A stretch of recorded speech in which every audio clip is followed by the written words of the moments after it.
गाव माझा उद्योग फाउंडेशनच्या माध्यमातून ग्रामीण भागातील महिलांना उद्योजक बनवणे या प्रमुख आणि उदात्त हेतूने गाव माझा सध्या विदर्भात आपले जाळे रोवित आहेत।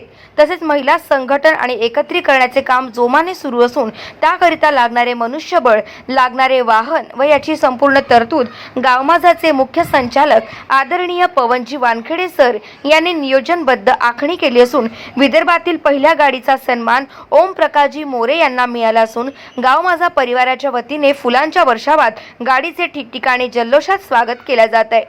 गाव माझा उद्योग फाउंडेशन तथा गाव माझा न्यूज सध्या विदर्भातील 11 जिल्ह्यातील 52 विधानसभेत अतिशय जोमाने काम करीत असून प्रत्येक जिल्ह्यात प्रत्येक विधानसभेत महिलांचा वाढता ओघ पाहावयास मिळतोय। गाव माझाची भागीदारी स्वीकारण्यासाठी महिलांची झुंबड निर्माण होत असून दिवसागणिक शेकडोच्या संख्येत महिलांचे एकत्रीकरण चालू आहे। याच कामात नव्याने पुन्हा गती यावी याकरिता गाव माझा न्यूजचे संपादक, मुख्य संपादक तथा गाव माझा उद्योग फाउंडेशनचे मुख्य संचालक आदरणीय पवनजी वानखेडे सर यांनी अत्यंत शिस्तबद्ध आणि नियोजनातून विदर्भात मारुती सुझुकी वॅगनार कंपनीच्या 14 गाड्यांचे नियोजन झाले असून गाडीचा पहिला मान गाव माझाचे यवतमाळ अमरावती जिल्ह्याचे जिल्हा समन्वयक ओम प्रकाशजी मोरेजी यांना मिळाला आहे।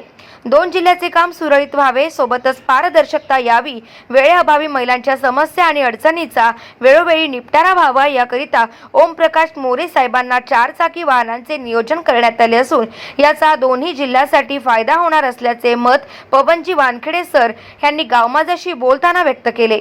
या नवीन गाडीचे ठिकठिकाणी फूल पुष्प उधळीत जल्लोषात स्वागत केले जात असून पवन सरांच्या अनुपस्थितीत नागपूर, यवतमाळ, अमरावती आणि अकोला येथील विभागीय कार्यालयात त्यांच्या आई सुशीलामाई वानखेडे यांच्या हस्ते गाडीचे स्वागत केले जात आहे। सर्वत्र गाव माझाच्या उद्योजक महिलांमध्ये आनंदाचे वातावरण निर्माण झाले असून सर्वत्र कौतुक केले जात आहे। गाव माझा न्यूज करिता राज कपूर भडके, चंद्रपूर।